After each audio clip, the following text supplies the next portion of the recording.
E a gente começa essa edição do CNN de olho no corte de gastos. Daqui a pouquinho, o presidente Lula volta a se reunir com ministros para tratar sobre este assunto. E a gente já traz aqui bastidores desse tema indigesto para o presidente Lula, mas necessário. É que Lula costuma dizer que precisa ser convencido sobre a necessidade de corte de gastos. Pois é, desta vez foi. E por quê? Por conta de 2026, o ano da eleição presidencial.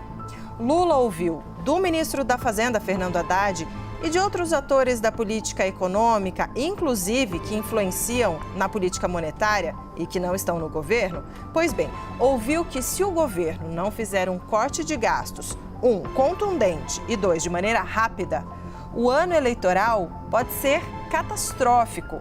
Entre os argumentos estão: olha, presidente, se não cortar agora e rápido, o dólar vai estourar os R$6.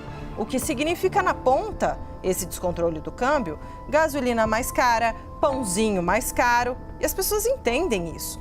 Com isso, vem claro o aumento da inflação e, consequentemente, a taxa Selic também fora de controle. Chegaram a dizer em beirar os 15 pontos.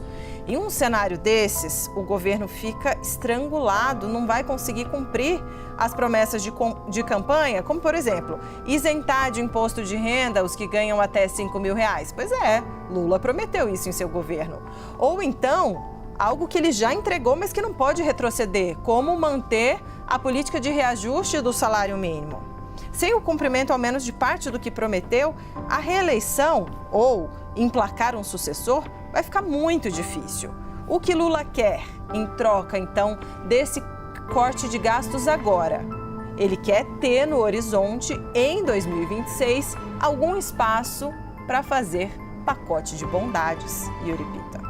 Pois é, Débora, é importante esse cenário que você traça ali de como o presidente foi convencido, justamente porque um dos pontos é chegar em 2026 com uma condição econômica favorável, mas não só favorável nos números, nos indicadores, perceptível para a opinião pública, ou seja, para os eleitores, para aqueles que vão às urnas, para que eles percebam que, se sentirem melhora na vida deles, esta melhora foi em função dessa adoção de uma série de medidas ao longo de todo o mandato. É nessa linha que foi muito desse convencimento. E muita gente contou semana passada, Renata Varandas e eu, do quanto a questão do grau de investimento, a possibilidade real de retomar o grau de investimento pelas agências de risco, ou pelo menos por uma das agências de risco que fazem esse tipo de eu ia usar o inglês aqui, evaluation não, né? Avaliação dos países, desde que a Moody's falou que faltava apenas um passo e que um gesto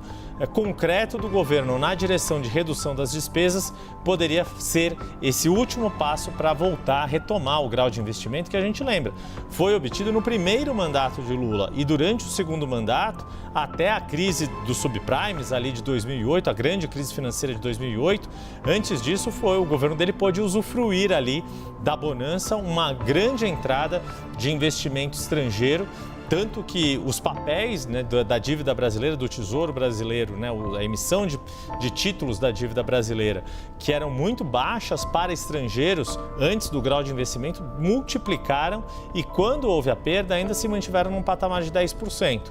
O que se espera é que esse estoque de dívida na mão de capital estrangeiro aumente quando houver esta nova obtenção do grau de investimento e que esta chegada de investimento estrangeiro no país, claro, estimularia a economia e seria algo perceptível na ponta, na percepção de bem-estar do eleitorado, Débora.